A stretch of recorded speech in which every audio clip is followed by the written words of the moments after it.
Good afternoon, everybody. I'm going to teach you absolutely everything there is to know about close-up and macro photography in 2 hours. But I talk really fast. The fact is that I do a 2-day version of this workshop, hands-on, lots of fun, at the International Center of Photography in New York City. It's on 43rd and 6th. So if anybody's interested in getting their hands wet and dirty, we bring in all sorts of fun stuff to photograph, bring in lights and mechanics for photography. We have a really good time. So that's coming up in July. And so if you're interested in checking that out, there's the link for you folks. One more thing to mention before we do close-up. I do workshops every year in Italy. This year I'm doing one in Tuscany. In fact, I have 2 people who are coming with me in the audience. And so far, they love it. They haven't been there, but they love it a lot so far. And it's for folks at all levels. It's not specifically about close-up photography. It's general interest. And if anybody's interested, I have some brochures up here. You can pick one up and ask me questions about that after the workshop. And also, I have a clipboard. You can sign up if you're interested in getting on my mailing list. So let's get into close-up photography. Before we tell you how to do it, let's talk a little bit about the kind of things that you might want to photograph. What's very, very common in close-up photography I find online is people like to photograph bugs. That's a grasshopper eating a piece of tomato. And this is a guy I found. You would not want to wake up and find this in your bed. So people love to photograph insects. This is a hermit crab. And then the other big subject that most people love is flowers. And I'm certainly guilty of that. Flowers are amazing. No matter how many flowers I photographed before, I'm attracted to doing flower photography. That's a beautiful orchid. And some I do in the studio, and some I also do outside. But there's more than flowers. You know, I like to do leaves. In the fall, leaves are extremely colorful. And you can go from something like this, which is not particularly close, to something like this, which is much closer. So the variety of colors in leaves I find particularly fascinating and love to do a lot of photography. On my neighbor's lawn last year, there was some fungus growing, so I photographed that. I was on a trip one day and I saw what's called a shelf fungus on a tree, and on another hike, we found a bunch of mushrooms. And if you're willing to get your belly dirty, you can do some really lots of fun stuff with mushrooms. These are some mushrooms I found in California. They were growing out of a dead log, and each of those little mushroom heads is as big as the tip of your pinky. This is a composite of 2 photographs. The background here, can you see my pointer on the screen? Does that work? I guess it's not working. Well, the background is actually very close up of the center of that nautilus shell, and then the 2 pictures were put together. And here's one that I'm sure you all know what this is. You don't know what this is? Gee, it's obvious. This is 80 grit sandpaper. Of course, that makes sense. What about this one? You folks, I don't know. You're supposed to know this stuff. I'll give you a hint.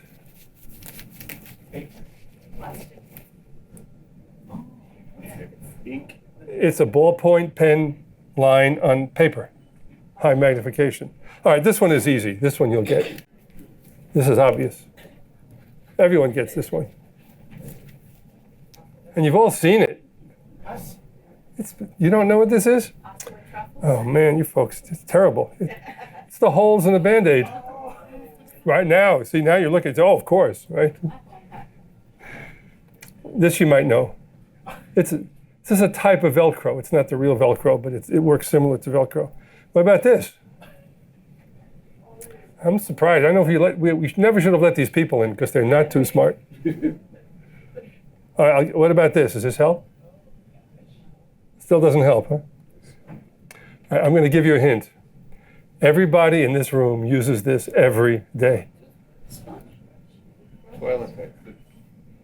Say it louder. Toilet paper. Toilet paper, of course. It's toilet. You knew that, right? Here it is. But when you get really close, well, you can see the bumps, right, get closer and closer and closer. And eventually, obviously, it's not obvious. So those are paper fibers. All right, but this one you can get, maybe. Very good. All right. But look, you can get closer, and now it doesn't look like an onion. How many of you photograph rusty bolts? I'm crazy. Look at what's there on the side of that bolt. Look how beautiful that is. Looks like the Grand Canyon. Or maybe little critters. This is a urea acid crystal under polarized light. Now this one is not mine. I found it online and I wish I knew who did it. But I'm going to show you a few now that are not my pictures.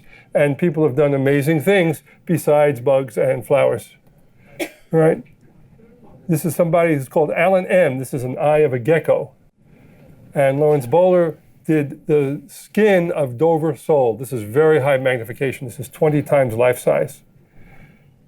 And Mike Motes photographed a rusty old hinge. And of course, this is snow crystals, right? This is very hard to do. Beautiful, beautiful work. And look at the simple things that people do. Again, I don't know who did this, but really clever. It's just a regular kitchen spoon on a piece of paper full of dots. Here's something new that I just saw, which is really good. Graham Black has been photographing smoke coming off an incense stick and just doing macro photography. And he uses colored gel on his flash. And he's made these wonderful, wonderful photographs. I've never seen anything like this before. And this is all relatively new in the last year or two. So there's really so much of a bigger world when you want to photograph close up. So here's some of the lists of things that I've made up, and it'll go on and on and on. And it gets bigger.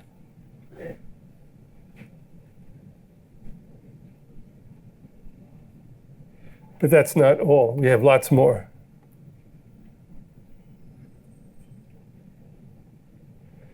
And the list gets longer still. All right, but there's subcategories of this. Let's look at the grains, right? This is a list of grains, just grains, and you can spend months tracking all these down, and they all look different under high magnification. Just shows you the realm, the world of possibilities besides bugs and flowers. So let's get in a little techie talk here now, and we're going to talk about magnification. Now, people ask me, why do we have to know about magnification? Well, there are two reasons. Number one is sometimes people ask you, how much did you magnify that picture? But even if you're not doing work for publication, this is the most important thing. We're going to talk primarily about 3 different magnification ranges. A little close, very close, and really, really, really close. And each one of those ranges requires a different type of equipment. So if you don't know what range you're working in, you're going to have trouble deciding what kind of hardware you need. So this is not particularly close, and you can do this with a very simple attachment on any lens, or maybe your lens even gets this close. But as soon as you want to get to this magnification range, now you need some special stuff, and you need more different special stuff when you get to this range. So let me introduce you to how you determine what the magnification is. So I assume everyone in this class, so to speak, has a digital camera. Anybody using film? That's good, because I didn't want to have to throw out anybody. This is okay. So your sensor has a certain size. And how many of you use an APS-C, so-called crop sensor in the camera? All right, many, many of you do. And that turns out that sensor is 1 inch wide from left to right. And let's say you're photographing as pretty rows, and it happens to be maybe 2 inches. So how do we determine what the magnification in the camera is? It's very, very simple. The magnification in the camera is just the image size, the size of the image on the sensor, which would be 1 inch, and you divide that by the size of the object that you're actually photographing. So here it is. So image over object. So the image size on the sensor is 1 inch. That's the size of your sensor. And the object in this case is a 2 inch wide rose, and you divide 1 by 2. And so you say the magnification is 1/2 life size, or sometimes referred to as 1 to 2, or 1/2 x. 1 divided by 2 is 0.5. So that's the way we talk, either half life size, or the ratio of 1 to 2, or 1/2 x, or 0.5x. Let's look at a few more examples here. This is about as close as you can get with a typical lens, not a macro lens, but whatever zoom kit lens that you got with your camera. And the magnification is usually around 1/10 or 2/10 x, or 1 to 6, or 1 to 5. And that's as close as that lens stops. Now, if you add some attachments on, now this is half life size. So I just want you to get a sense of the difference between the two. This is about 2/10 life size, and this is now 0.5x or 1:2, half life size. Some more examples so you get a feel for magnification. Anyone remember light bulbs like this? Right? It's not an LED, folks. It's a bulb with a filament in it. And this, again, is about as close as you could get with a camera that has just a normal lens on it, nothing special for close-up. And that, again, is about almost 0.2x. But if you put some close-up attachment on now, this is about 1/4 life size. That means that the bulb is basically 4 times larger than the sensor size. If we go in closer still, now this is half life size. So now what we're seeing is something that's about twice as big as the sensor. And finally, when we get in this close, we now have a picture of just the filament, and that filament is about the same size as the sensor, which is about 1 inch. But if we add more attachments, we can get closer and closer and closer. This is now twice life size. That means that that spiral filament is actually half as big as the sensor. And we can go even closer now, and now we're at 4x. And so now the area we're seeing is 1/4 the size of the sensor, but it fills up the frame, so it looks like it's 4 times bigger than it really is. And of course, you'd never see those spirals, because in real life, you can't tell that it's a spiral in the spiral. And so with high magnification, you can see that it's a spiral in the spiral. So if you buy a regular lens, this is not a close-up lens, this is a so-called kit lens that comes with a typical camera, and you look at the tech specs, you'll see that it stops. It says the maximum reproduction ratio or magnification is 2/10 life size. It's not very high magnification, but it lets you get as close as I showed you in some of the earlier pictures before you add any attachments. So the 3 ranges we're going to talk about is the so-called close-up range. It's not super high magnification, and that's where you'd photograph things anywhere from 2 to 5 inches big. And so the magnification range is about there. The life size range is where you start photographing things that are as big as your sensor, so anywhere from 1 to 2 inches. And then if you really want to get high magnification, now we're officially in the macro range. The reason I call this close-up and macro is officially the macro range starts at 1x or more magnification. So we got the close-up, almost life size, and then the macro range. And those are the 3 ranges. And you work very differently when you work in those 3 different ranges. Here's something you may have seen this morning, right? A dozen eggs. And again, this is about as close as you could get with a non-close-up lens. And you can get, all 6 rows of your breakfast.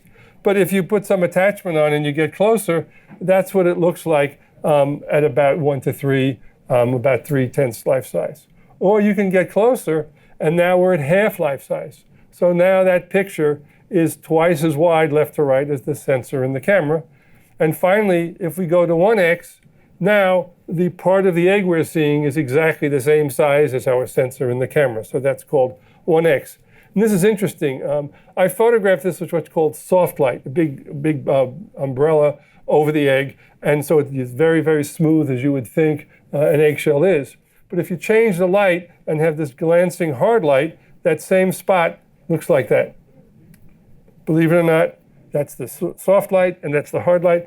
And if we go in even closer, look at that. That's 2x, and I can go in even more, and that's 3x. You will never look at eggshells again like this, right? Who knew that they were so bumpy? But that's truly what it looks like at very high magnification.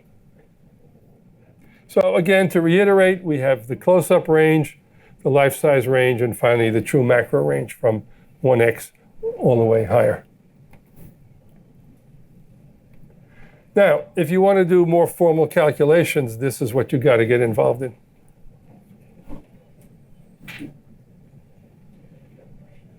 You all ready to leave now? It's really not that. That's my silly joke. So inside your camera, you have a sensor, right? And depending on what camera you have, many of you in this room have an APS-C sensor. And that sensor, turns out, is 1 inch, more or less, left to right, and about 3/4 of an inch top to bottom. But if you're one of those rich people who have a full-frame sensor, Your sensor is this big. It's 1.5 inches left to right and about 1 inch high. And these 1 inch numbers are very helpful when we try to figure magnification, because we know the APS-C sensor is exactly 1 inch. It makes calculating very easy. And if you have a full frame sensor, we know that the height is exactly 1 inch. If you happen to have one of the new micro four thirds, anyone have micro four thirds sensor in here? A bunch of you do. That sensor is 18 millimeters left to right. That's only 3/4 of an inch. And it's 1/2 inch high. So you might want to write this down if you're not familiar with it, depending on the size of the sensor you have, if you ever want to calculate the magnification. Lots of people take pictures and don't know what the magnification is, and that's okay. It really is. So let's find out what the magnification in the camera is, because that's what we'll be discussing mostly today. How do I get a certain magnification in the camera? So as I told you before, it's just that simple image size divided by the object size. So if we take out a $100 bill, which I carry lots of these around all the time, and we want to take a picture of old Ben Franklin, let's measure this. Turns out that this is, American money is about 6 inches wide, which is a convenient number. And that's about, again, as close as you can get with a typical non-macro setup. So it's 6 times larger than the sensor in an APS-C camera. So we have the sensor, which is 1 inch, and then we have the picture. So we move the camera in until the top and bottom of the bill just fills the sensor. And when we do that, we cut off the right side of the bill, but that's okay. And so that means we're getting in about 4 inches of the $100 bill. And so very simple, our object is 4 inches and the sensor size is 1. So when you take a picture like this, you're now photographing at 1/4 life size, or 1:4 or 0.25x. So you're now in the close-up range. This is not super high magnification, but it's certainly closer than you can get with your regular camera lens. If we want to go closer, I'm a cheapskate. Instead of $100 bills now, we break out an American quarter. An American quarter is just about 1 inch. It's 24 millimeters, which is close enough to 1 inch. So now, let's look at our system again. And again, the sensor is 24 millimeters wide. The quarter is also 24 millimeters wide. If we take a picture of it, since the picture is rectangle, we cut off the top and bottom a little bit, but we do get the full 24 millimeters. And we do our little equation here. And now, this is called life size. So the quarter is about the same size as the sensor in your camera. So it's 1:1 or life size. And if you have a macro lens, then this is as close as it can usually get. So if you want to get a feel for how close you can get, if you have a full frame sensor at 1:1, you get a quartering. If you have a smaller sensor or bigger sensor, then it's going to vary a little bit. But that's the ballpark idea. Now, here's another subject. Anyone know what this is? Rice. Very good. What kind of rice? Basmati. It's not basmati rice. It's brown rice, right? Uncooked brown rice. So if you look at the millimeter marks on here, it turns out it's 6 millimeters, piece of rice. I bet you didn't know rice was 6 millimeters. And now we take a picture. Again, the sensor is still our APS-C size sensor, and the rice is only 6 millimeters. So the sensor is bigger than the rice. So when you zoom in a lot with high magnification, it looks like that. So you're actually having it bigger on the sensor than the rice is in real life. There again is our equation. Now, this picture is 4x. So the image is 4 times the real size of the rice grain. So this is very high magnification. This is a little harder to do. If you have a macro lens, it actually tells you what the magnification is on the lens. You don't need my silly equation. So in this case, it shows you that the lens is set for 1:4 or 1/4 life size. So it could be 1/5, and way over on the left, it's 1:1.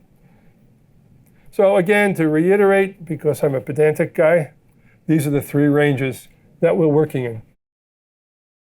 Now, just so you want to sound like a real pro and use this nomenclature properly, on something like this, you would say, if you want to be cool, 1/10 life size, 1/4 life size, 1/2 life size, or 1x or life size. When we get more magnification, then people would say this is 1.5 times life size, or 2 times life size, or even 4 times life size. So you'll hear that nomenclature bantied around. Now, that's the magnification in the camera. But maybe you're going to make a big print or see it on a monitor this big.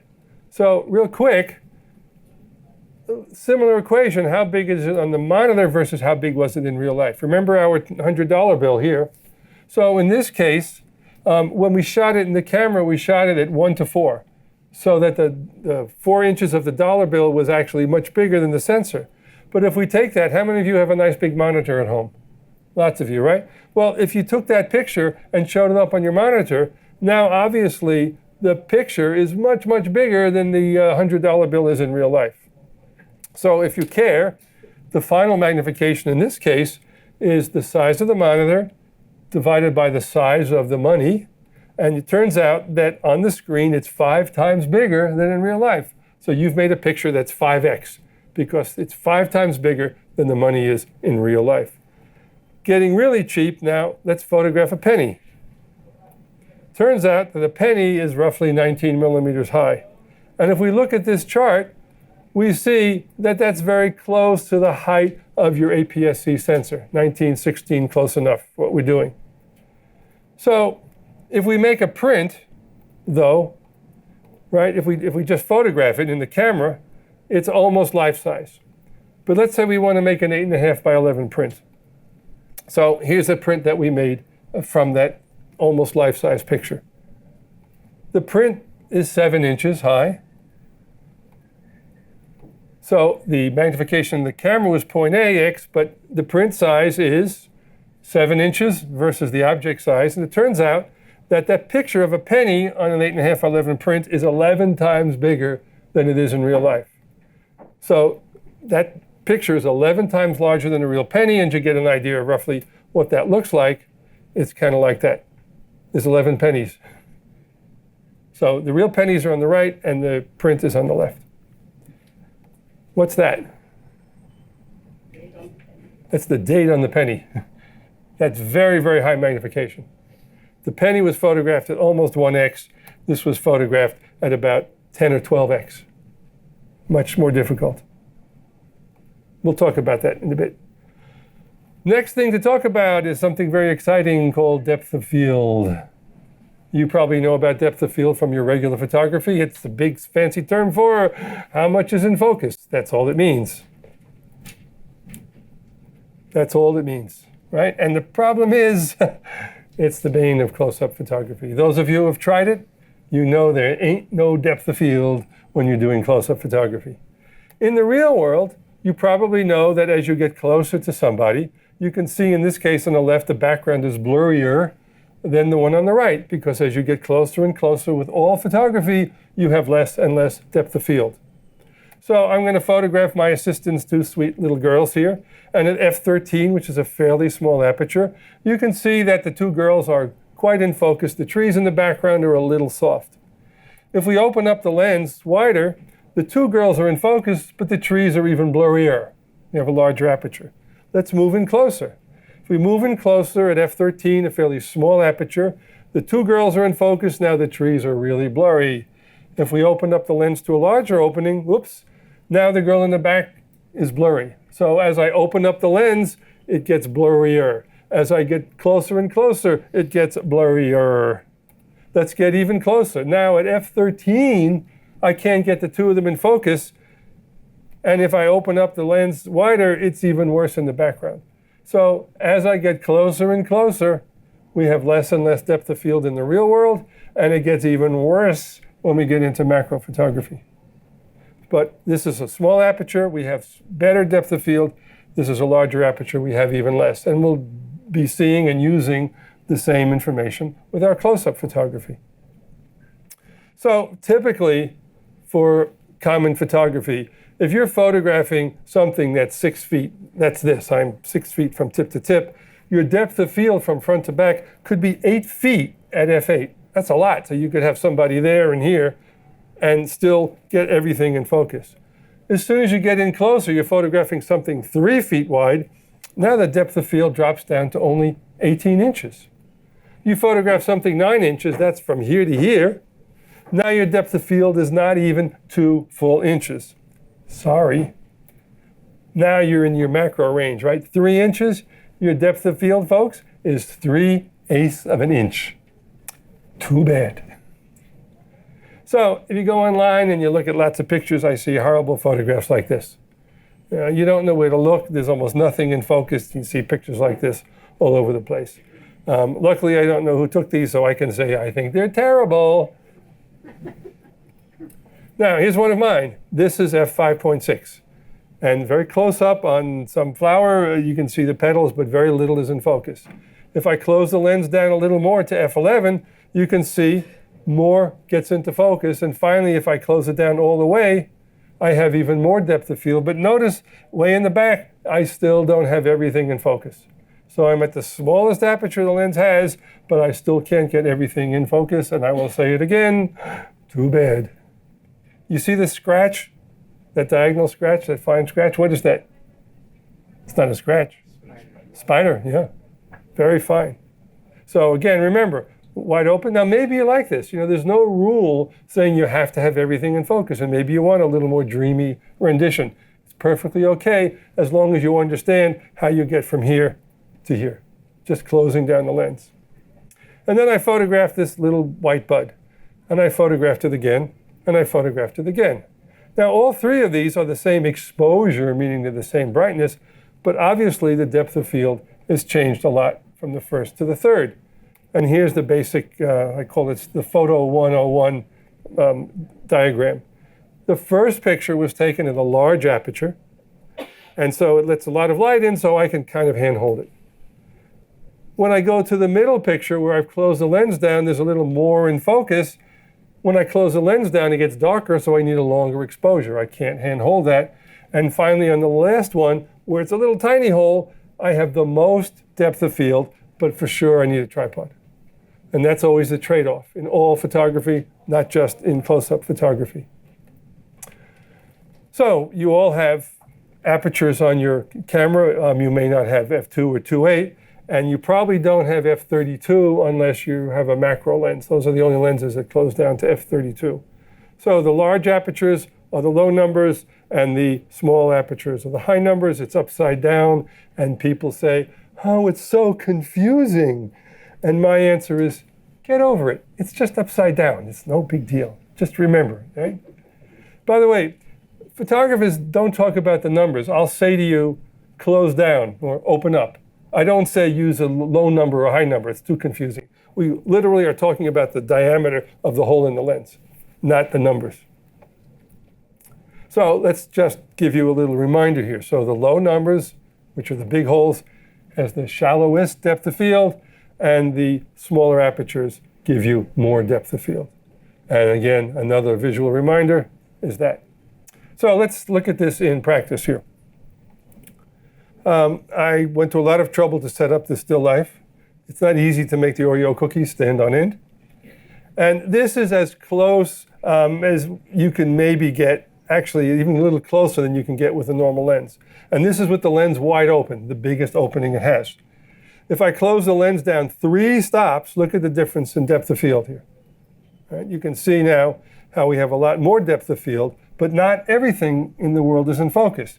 If I close it down 3 more stops, I get even more depth of field. So we go from wide open to medium aperture to small aperture. Now, I have one more aperture on this lens. This is a macro lens, so it will go to f32. Now watch in the back, you'll see 1 stop is a small difference. There's 1 stop. You see the difference? It's not huge. And so usually you've got to close down 2 or 3 or 4 stops to make a noticeable difference. This is only 1 stop difference here. And the good thing about this project is I get to eat the props when it's done, and it becomes a tax deduction. Here is a bunch of flowers from the supermarket, and I focused on the foreground, and because it's a large aperture, there's very little in focus except the foreground. If I focus a little more toward the back, almost toward the front, now you can see I'm moving my focus from the front backwards a little bit. So the back flower is a little more in focus, and I'm losing some of the petals closest to the camera.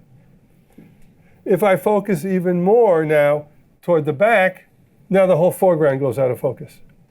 All right, so the question is, which one do you want? Do you like this? Do you like this? Or, if I want, I can get most of it in focus by using the smallest aperture that lens has, focus somewhere in the middle, and I can pretty much get most of it in focus, but if you look at the back of the yellow flower, it's still not all in focus. So, different subject, a bunch of kids' marbles. This was focused on the front of the marbles with the lens fairly wide open at an oblique angle. So only the foreground marbles are in focus. I can shift the focus to the middle, and now the back and the front aren't in focus. And if I shift it to the back, that's the only thing in focus. And you say, well, close down the lens, you'll get more in focus. So now I've an f32, and if I focus on the center, you can see, I don't know if you can see it well on the screen, but the foreground marbles are not sharp, and the ones way in the back are not sharp, but there's a lot more in focus than when I did it at f5.6. So certainly closing down the aperture from 5.6 to 32 makes a big difference. Let's go in even closer now. This is at f8 at an oblique angle. Very little in focus. This is front focus, center focus, and back focus. And you can see there's very little depth of field. But it also, you notice your eye jumps to whatever is in focus. It's a good way of forcing people to look where you want them to look. If I close the lens down all the way at f32, that's as much as I can get in at 1x. The foreground marble is still not sharp, but it's better, and the one in the background is also a little soft. So just get a sense now of how much you can get in focus. That's why I'm showing you these examples. And you know a marble is that big, maybe, or whatever that size is. So depth of field, how much is in focus, depends on lots of things. And we're going to beat these to death in a moment. Let's look at the aperture we just talked about. Now let's look at the magnification. Anyone recognize that? Okay. Now, this is taken at as close as you can get with a non-macro setup. That's about as close as you can all get with a regular lens. And that's f5.6. And you notice that at f5.6, the foreground spacebar and the cables in the back are totally blurry. If I close the lens down to f22, it makes a significant difference. But the USB plug way in the back is still not really sharp. Let's go closer now. This, you need some kind of close-up attachment. Now I'm at 1/3 life size. And at f5.6, again, very shallow depth of field. If I close down to f22, that's a big help. Big difference between open and closed all the way. Let's live dangerously here and go to life-size magnification. This is as close as you can get with most macro lenses. That's f5.6. There is very little in focus. If we crop in on the letter H, you can see that it's only, the depth of field is only as broad as the horizontal line on the letter H. Pretty shallow. If I close down to f22 and look inside, that's a little better. But the front of that letter H is still not sharp on the key itself. So we go from here, f5.6 to f22. More things. Turns out the depth of field depends on the sensor size of your camera. So you all have a digital sensor inside your camera. Maybe it's this big or maybe it's this big. Turns out that there are lots of different sensor sizes, from the ones on full frame camera to the ones in your iPhone. And they can all have the same number of megapixels. But as you put 12 megapixels on a little tiny sensor, each pixel is really, really small. And that's why it's not so good in low light. If you put the same 12 megapixels on a full frame sensor, each one of the pixels can be fatter. It absorbs the light better. And so the best cameras for low light are the full frame sensors. But in terms of resolution, the new sensors are amazingly good. So I did this experiment. I took a little consumer point and shoot camera and photographed the ruler. I also took an APS-C size camera, and I also took a full frame camera. And I photographed the ruler 3 times. And what you're seeing here is how each of the cameras gave me the same magnification. They had to be different distances away, but if you want to look at it real close, turns out that the camera with the smallest sensor on the left gave me the most depth of field. And the worst depth of field was my big, expensive $6,000 full frame camera. So interesting to see. So those of you with an APS-C camera, you're actually starting off a little ahead of me, and if you have a micro four thirds, you're even better off when it comes to macro photography, because for the same magnification, the smaller the sensor, the more depth of field. More things. Let's look at lens focal length. How many of you are aware that in general photography, wide-angle lenses give more depth of field and telephoto lenses give less depth of field? Are you familiar with that? It's not true.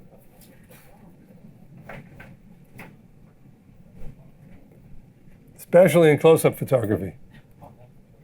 Just that this is a wide-angle lens, right? You'd expect us to have a lot more depth of field than this lens, 60 millimeter, or this lens, 105 millimeter, or this lens, 200 millimeters. They all taken at the same f-stop. Do you see any difference in depth of field between these? It's exactly the same. So this idea to say, well, I'll do my close-up photography with a wide-angle lens because it gives me more depth of field, that is not the case. And the problem with doing close-up photography with a wide-angle lens is you're this far from the subject. So most close-up photographers, especially if they're doing things like insects, will use a longer macro lens because they are not giving up any depth of field, contrary to wisdom of the street. So that's an interesting exercise. I knew this, but I thought it was fun to illustrate it. Now, you can do it from another angle. Again, there's the wide-angle lens. You certainly get a different perspective. And here's a 60 millimeter lens, just as much as in focus, 105 millimeter, and finally 200 millimeter. We have not lost any depth of field by going from 200 all the way down to 28 millimeter. So forget what you know about the real world. You can use longer lenses and still have as much depth of field as possible when you do close-up work. Here's another example of that. These are some tulips in my neighborhood. And this was taken with a wide-angle lens close-up, and this was taken with a more telephoto. And you can see in both cases, while the perspective is different, the depth of field is the same. Here's another one I did, also very wide angle. And you can do some neat stuff. You can get that exaggerated perspective in macro just as you do in the real world. The problem is those flowers in the foreground are almost touching the front of the lens. That's one of the downsides of using a wide angle lens for close-up photography. And here's one of my commercial shots, again, done with a wide angle lens. Another issue is the viewing size. Does that look sharp? Say yes. What about that? Does it look sharp? Say yes again. Yes. Okay. What about that? Not so good, huh? And what about this? Not sharp. You can see there's a lot of blur in the background. So the point is, seriously, if you're going to just take a close-up picture and put it on your smartphone, everything looks great. Right? You put it on your laptop this big, well, it doesn't look so good. And you make a print on the wall, and now you say, oh, it's really not sharp. So seriously, the viewing distance, the amount you blow up the final image, will determine of, quote, how sharp it is. There's no rule. Depth of field is not a line where it's sharp here and then it's not sharp there. It slowly peters out. So if you're close and looking at the picture in the gallery, you say, oh, it's not so sharp. But if you stand way back here, it looks terrific. If you stand way back there, it really looks great.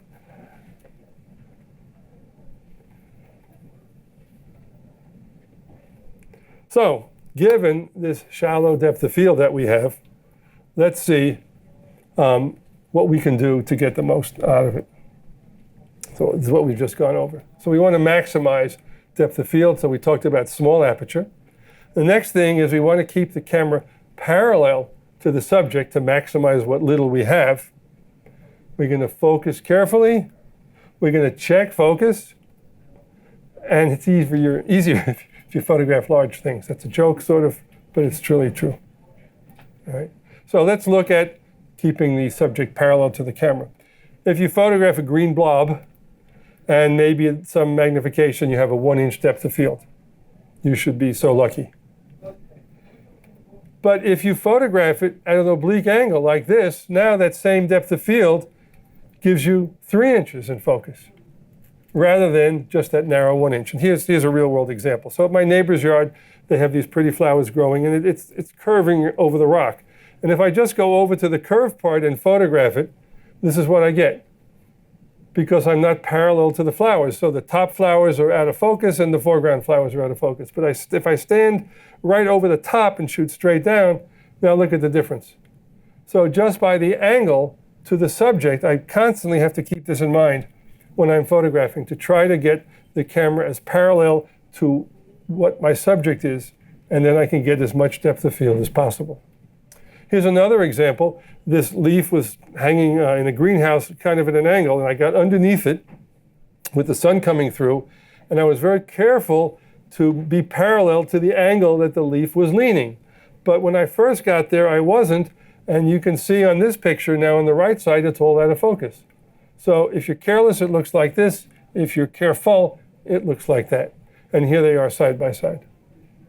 So you got to really pay attention. It's not easy to adjust things when you're doing macro work. Same greenhouse. This is, I think, another bromeliad. And again, that yellow thing in the center is kind of leaning down. If I'm careful, I get it all in focus. If I'm careless, I don't. You can see on the right side, it's all blurry. And as I get closer, the problem gets worse. If I'm not parallel, it comes out that way. If I am parallel, look how sharp that is. But you've got to be careful. In the camera, you may not see this if you're being really quick. And it's really interesting about this plant. Someone told me about it. They said if you come back at night, and if you're very, very quiet, if you're lucky, it starts to glow. Another example. I'm kind of thinking, you can think of putting a piece of glass, between her forehead and the chocolate chip cookie. And at f22, both her eyes and the chocolate chips are in focus. But if I get down on the edge of the chocolate chip cookie, now my depth of field is gone to pot. Another example, when you're photographing flowers, no matter what you do, how small an aperture you use, you're not going to get everything in focus. But if you get on top of the flower and shoot flat to it, huge improvement. So you really have to think about your positioning when you do this work. What's that? Peaches, very good. All right, now, I shot this at f32, the smallest aperture I have. But I may choose to do it at f5.6. There's no rule. Maybe some people like this representation, or some people like this better. It's up to you. There is no right or wrong. It's whatever you want. Here is I don't remember the name of this. I'll pass on the name. And so this is at f32. This is at f8, very close now, and this is f32. So I started with the whole flower, and I went to f8, and then I went to f32. The trouble with this is I get too much depth of field in some places and not enough in others. So what I was able to do, believe it or not, in Photoshop, I put the two together. So this is the combination of the f8 and the f32. So I get the stem and the flower, but not all the other stuff that was distracting. So at f32, there was a lot of distracting stuff. At f8, there wasn't. So that's quite advanced. I put the two pieces together. This is the center now of that flower, very high magnification. This is 1.2x. And at f32, you can see I still can't get everything in focus. Too bad. How did I do this? If I f32, the smallest opening I had, and I still couldn't get it all in focus, how did I do that? Right, all right, so this is what's called focus stacking. What I do is I take a series of pictures and change the focus a little bit. I did it 30 times. And then after doing it 30 times, you bring it into software. It's called either Helicon Focus or Zarine Stacker. And you just push a button, and it takes the sharpest part of all 30 pictures and puts it together like magic. And it is amazing. You see lots of pictures today that could not have been made 10 years ago before the software came out. It has changed the life of macro photographers. Now, you obviously need a tripod and something that's not moving, but it allows you to do things that you could never do. You could theoretically get infinite depth of field. But you got to be careful and very precise, but it does work magically. And the software is a piece of cake. You just say to the software, take these 30 pictures, and you push a button and say, go. And you just sit there and watch it. And it is really, really amazing. So very, very cool. By the way, part of the quiz I told you about is, remember when you were in high school and they had to teach you the names of the flower parts? Remember high school biology, you didn't learn that? It was usually the week before we had sex education. I remember that. So that's right. And so remember all these parts? I had to go back and look these up because I didn't remember high school biology, right? All right, we still want to maximize what little depth of field we have, and we've been all these things here. So let's now look at focus. You are lucky. I started 100 years ago with film. I couldn't tell if it was in focus until I developed the film. You folks can check the back of your camera. Take advantage of it. So you look in the back and say, that looks pretty good. And then you zoom in. You can all zoom in on the LCD screen. And then you say, oh, yeah, it's really not so sharp. Take advantage of the screen because it's very easy not to have things in focus. So you can zoom in and say, oh, now it's even worse. And so you reshoot it and you get a sharp one. So you have the opportunity to check your depth of field, or did it move in the wind? And if it's no good, you can reshoot it right then and there. Here's one of my orchids. And actually, if you look carefully, it's not all in focus. But what is in focus is what's important, I guess. This is before focus stacking. So it still looks pretty good. But if you look all around, in fact, there's lots of parts that are not in focus. And the same on this one, too. So you got to think about where you want to be. And my recommendation, if in doubt, is focus in a few different places. With digital photography, film is cheap, Worry about it when you get home. And finally, to make your life easier, is if you don't photograph small things, then you have much more depth of field, right? So, for example, this. You know what that is, right? Yeah. It's obvious. Boy, I tell you, you people don't know anything. It's terrible. What about that?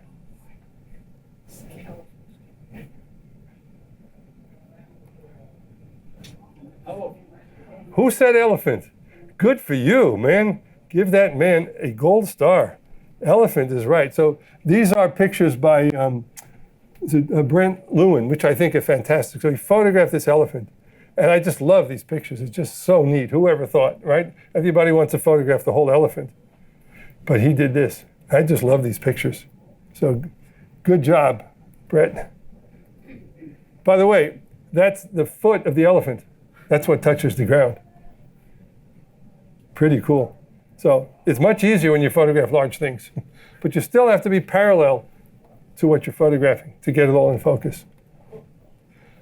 Another thing to consider when you're doing close-up photography is something called the working distance. And that's what working distance means.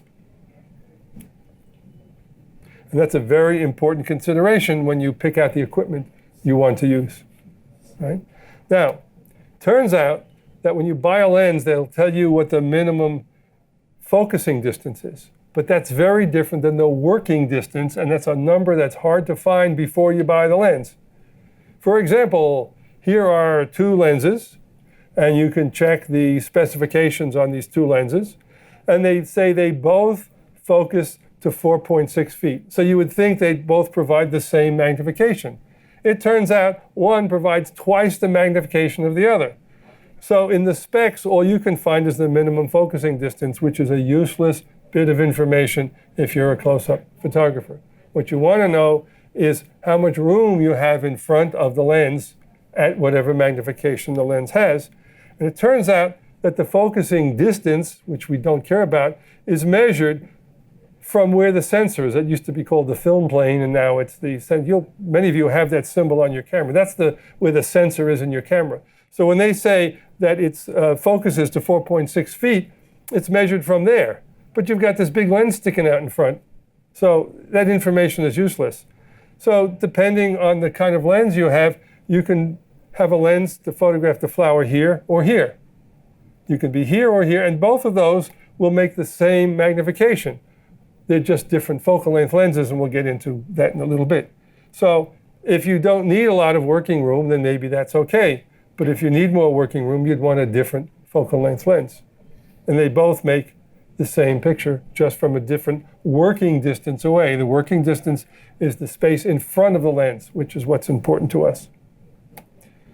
If you happen to be photographing a bowl of strawberries and you have a full frame camera, it turns out that almost all macro lenses, except the ones for micro four thirds, are made to cover a full frame sensor.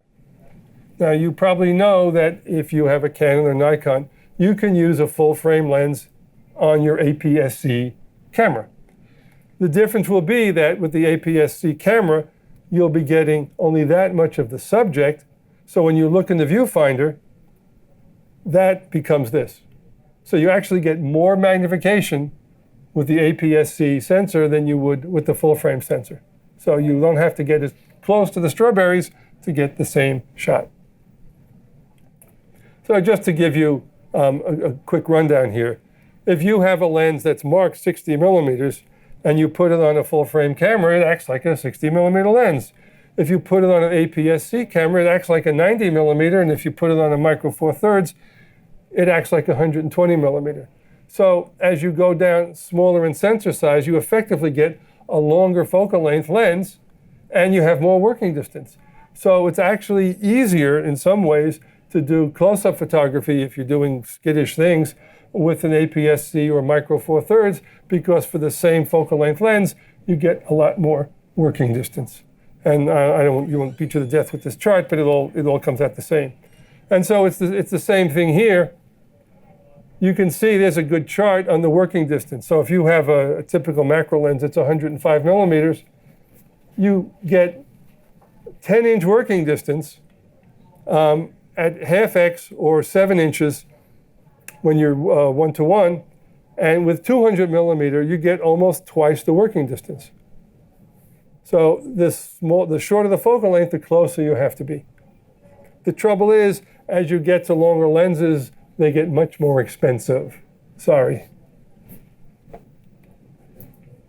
You probably know, as I just mentioned, that if you have a APS-C size sensor, you can still use your Nikon full frame lenses. As I said, almost all the Nikon lenses are full frame for macro, which is okay. There's one Nikon lens that's not full frame.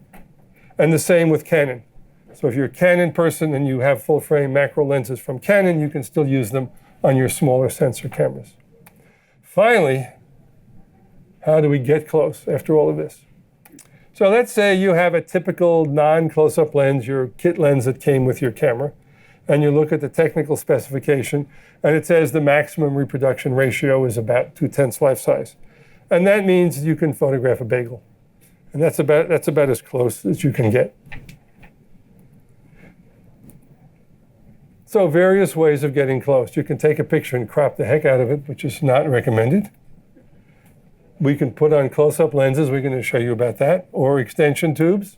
Or use bellows, or a macro zoom lens, or a true macro lens. So in the next hour, we'll go through all of these. So let's start with that. No, we're not going to do that, because that's not very nice. Let's talk about close-up lenses or plus lenses, sometimes even called diopter lenses. And you can buy them in this lovely store down the street here at a little kit. They typically come in the set of 3. They're very inexpensive. Inside the box is a little case, and inside the case are 3 lenses. And they're effectively magnifying glasses that screw onto your existing lens. You don't need a macro lens. Whatever lens you have, you screw this on and you can get closer. And they come usually in 3 strengths, +1, +2, and +4. One is stronger than the next, which is stronger than the next. And you screw them on the front of the lens, and you have to get the diameter that's appropriate for your lens. You can find out the diameter by looking on the back of your lens cap. And they come in 2 types. The least expensive, the ones that come in the kit, are just a single piece of glass. And ones that are significantly better quality are dual elements, and they have 2 or 3 pieces of glass. These are called so-called achromats, but they both screw on the front, and they act like a magnifying glass. It's that simple. And the strengths are indicated in these plus numbers, called diopters, and that's why people refer to them sometimes as plus lenses. You can stack them together. So you can take the kit and you can add a 2 and a 1 and equal to +3, or you can take the 3 and the 2 and make a +5. And when you do that, the stronger one should go closer to the main lens. Now, how much magnification you get out of one of these screw-on gizmos depends on the focal length of the main lens. Turns out that if you have a wide-angle lens and you put on a +2, you only get a little more magnification than the lens gets by itself. If you have a 60 millimeter lens and you use the same +2, you double the magnification. If you have a 100 millimeter lens and you put on a +2, now you're at 0.3. It's almost 3 times what you get. And if you have a 200 millimeter, like a telephoto lens, and you put on a +2, you get more than half life size. So that same +2 lens works very differently depending on, if you zoom your lens, when you keep that on the front and you zoom to telephoto, you get much more magnification when you zoom to the wide angle lens. All right? So how much magnification you get with any one of those lenses depends on what focal length you're zoomed to. Something to know about. So, therefore, if you're using shorter focal length lenses, you'll need the higher letter pluses. If you're using longer focal length lenses, then you need less plus. The good news is they're inexpensive. They're small and light. I always carry a few with me when I'm traveling, just in case I bump into something. You'll see with some of the other systems, you lose a little light, but you don't lose any light with these. The downside is they're not the greatest image quality, but certainly a wonderful way to get started. But if you use small apertures, and especially if you get the achromats, the results are usually very, very good. I'll show you an example of that. So if you're serious, you might want to get the achromats. There aren't a lot of them made. Canon makes a bunch. Nikon used to make them, but now only Canon does.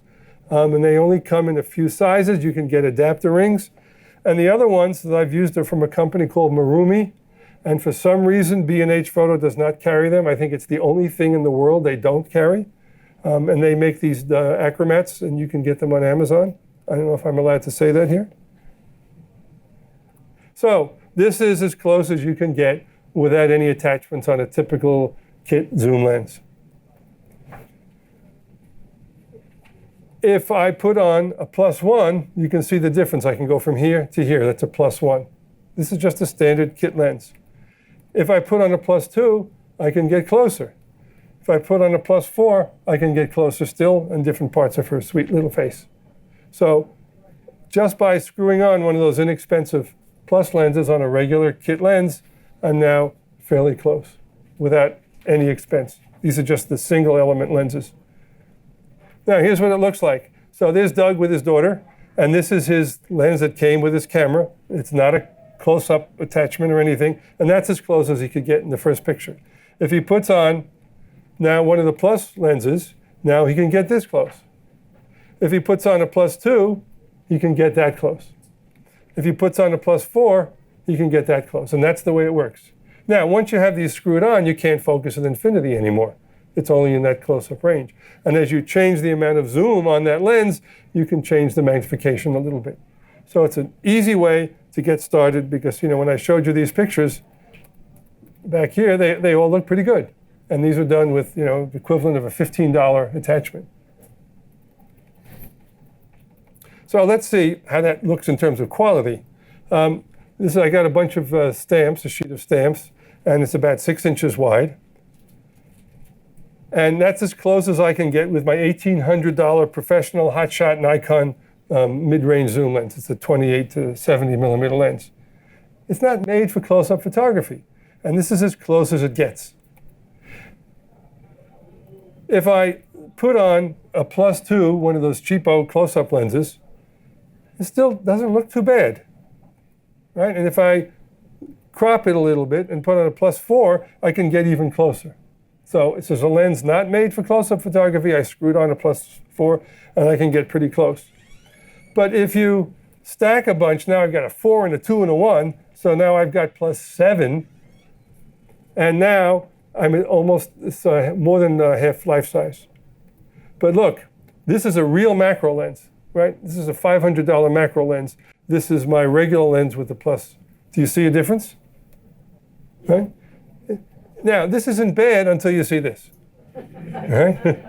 Right. Now, this is okay. You know, I'm just showing you the difference. This is not terrible, but this is less terrible, right? Now, if you crop in on the two, now you can see it even more. This is my lens with a plus on it, and this is the macro lens. So if you look in the corner, now you can see the difference even more. But again, I'm being very critical here. Right? This was done for $20. This was done for a few $100. You know, you have to decide. And again, we're looking in the corner, which is the worst place. By the way, do you see how on the bottom of this picture the line is curved? So that's one of the things that happens is straight lines get bent, whereas in a true macro lens, things stay very, very square. They call it rectilinear. All right, now, to show you the difference between the cheap close-up lenses and the achromats, again, another sheet of stamps. This was a +2, and this is the achromat. Do you see a difference? Not bad at this size. If you look in the corners, maybe you can see a little difference. Let's crop into the upper left corner. Now, this is the single element, and this is the achromat. See the difference? Yeah. Right? So now, but again, that's in the corner. So it's certainly right there and that. So these are the close-up lenses attributes. The good thing is they works on any lens, inexpensive. It's not for super close-up work. You don't have any light loss. And you can even, you'll see later on when we talk about macro lenses, which stop at 1x. If you want to get closer than 1x, you can put one of these things on your macro lens and get even closer.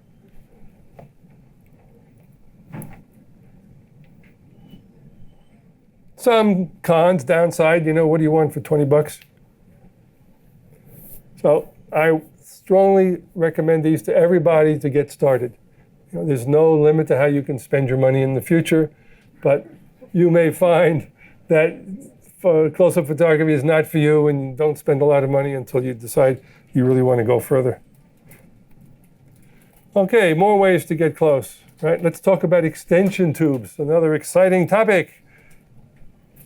Extension tubes. They come in a box. It's a set, and you have to buy them specifically for your camera because now it attaches to the back of your lens, not to the front. And you can get them in kits. I'll talk about the eBay ones. There's a big downside for $8. The problem is if you buy the real cheapos, there's no automatic coupling between the lens and the camera. So you can't adjust your f-stop, which is really serious. So it's not appropriate for most people. They say, oh boy, I can buy it on eBay for $8, and then you get it home and it doesn't work. You can attach the lens, but you can't do anything after that. Right? So this is a more typical one. This is a set of automatic, and they come usually in a set of 3, and they're different lengths from 36 millimeters, about 1.5 inches, down to 12 millimeters, which is about 1/2 inch. And there's no glass inside. It's just a hollow tube. So without one of these, again, going back to Doug's just consumer zoom lenses, he can photograph his daughter this close and no closer. If he puts on a 12 millimeter extension tube, kind of a skinny one, all of a sudden he can go this close. If he puts on the 20 millimeter one, he can go closer still. He's adding a fatter and fatter tube. And if he goes with a 36 millimeter, he can get this close, but I took this picture and what happened? I got focused on the eyelashes instead of the eyeball. I did that on purpose so you can see what it looks like. So here he is with the extension tube. So this is with no extension tube, and this is as close as he can get. If he puts on the short tube, I have to fill in what the X and Y is there, sorry. He can get this close. And if he puts on the 20 millimeter one, he can get that close. And if he puts the two together, you can stack the tubes, right? You get that close and you're so close, it blocks the light. Whoops. So that's what happens when you use a zoom lens with extension tubes. Eventually, it's physically too close to the subject. So that's what you just saw.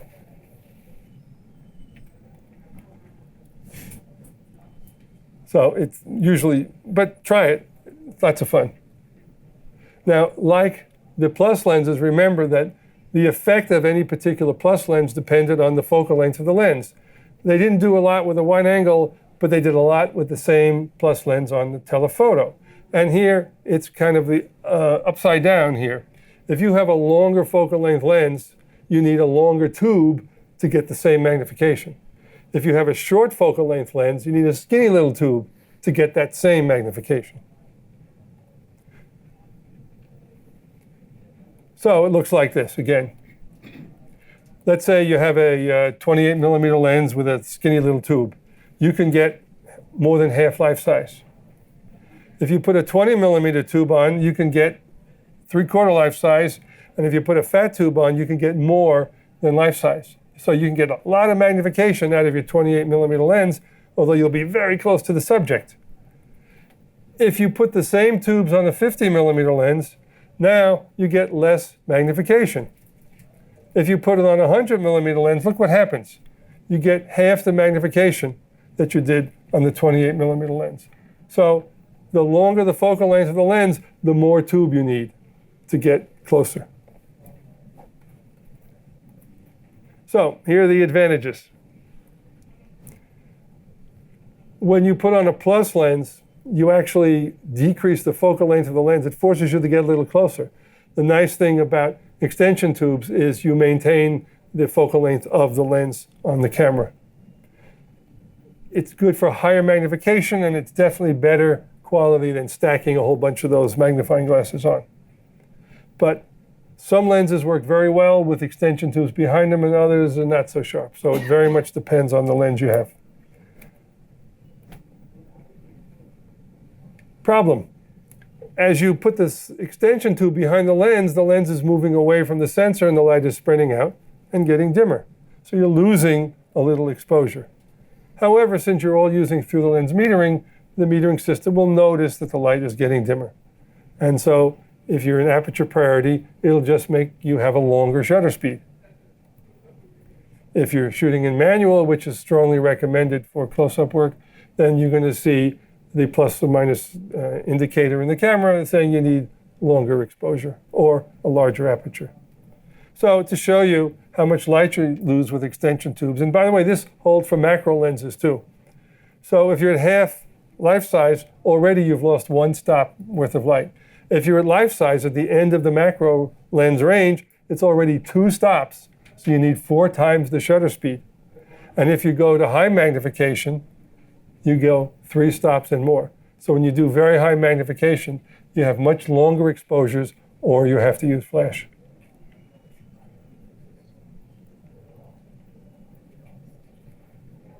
Now, one of the ways I've used extension tubes is if I'm doing nature work and I want to get close to something that I can't get close to without being bitten or whatever, then I can use an extension tube, and my regular 300 millimeter telephoto lets me take close-up pictures by just sticking one of the tubes on the back.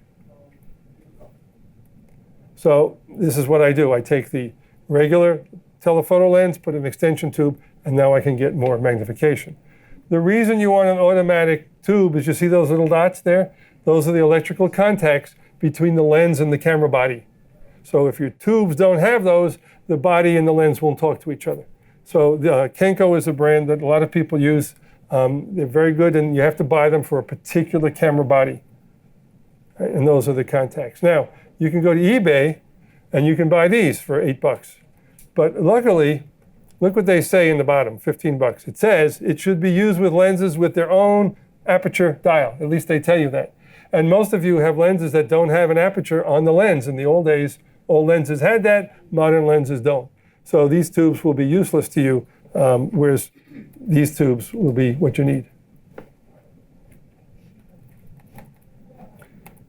So there are the pros.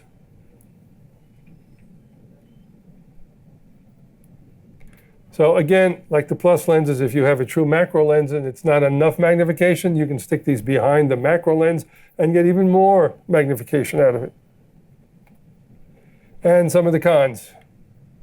So you got to take it on, put it off. It's too much, it's not enough. So it's a little bit clumsy that way, but it's certainly better than nothing. And again, less expensive than a macro lens. So some of the things to think about. Let's talk about macro zoom lenses. Does anyone have a lens called a macro zoom lens here? One person. Okay. Let me tell you about macro zoom lenses. All right? You can crank it out like that. Isn't that cool? So it turns out it's not really macro in the official designation of life size. It's a zoom lens that does a little closer than some other brands of zoom lenses. And that's about usually where it stops. So it's certainly closer, but it's really not in the macro range. But you can add plus lenses to it and get that lens to go a little closer than the typical stop of a regular lens. So a typical zoom lens would be about 1/10 life size. A macro zoom lens will be about 3/10 life size, but nowhere near the official true macro range of 1x. So just be careful. If you really want to do macro work, the so-called macro zoom lens ain't going to do it. Although you could add the plus lenses on the front and maybe get as close as you need. All right. So here it is. This is as close as. So if you have a macro zoom lens, this is as close as you could get. It's not really true macro range. So here's a lens, and it's called a macro autofocus lens. And if you look at the specifications, it says only 1 to 3.9. So it's nowhere near 1x. Here's another brand. Again, it's called a macro zoom lens. But if you look at the specifications, it's only almost 1 to 3. So it sounds neat, and they give this fancy term to a lens that's really not a macro lens. So here is that so-called macro zoom lens, and that's as close as you can get. You can't get any closer than that with it, unless you add extension tubes or plus lens. So to see what the quality is like, this is that lens as close as it will go on that bunch of stamps again. And here's the issue. This was shot wide open, and this was shot closed down. Do you see the improvement, tremendous improvement? So when you use these things, which are really not great close-up lenses, close the lens down, please, and you'll get much better. And you can see the difference now. I cropped it. And then the left is wide open, and on the right is shut down, and there's an enormous difference. So unless there's some reason, don't use these lenses wide open. So you can see it's pretty good if you close down. Here is that same lens again, but now we compare it to a true $600 macro lens.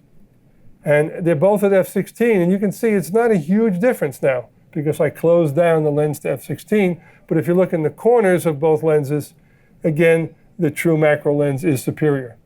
But it's not earth-shaking. Just something to see.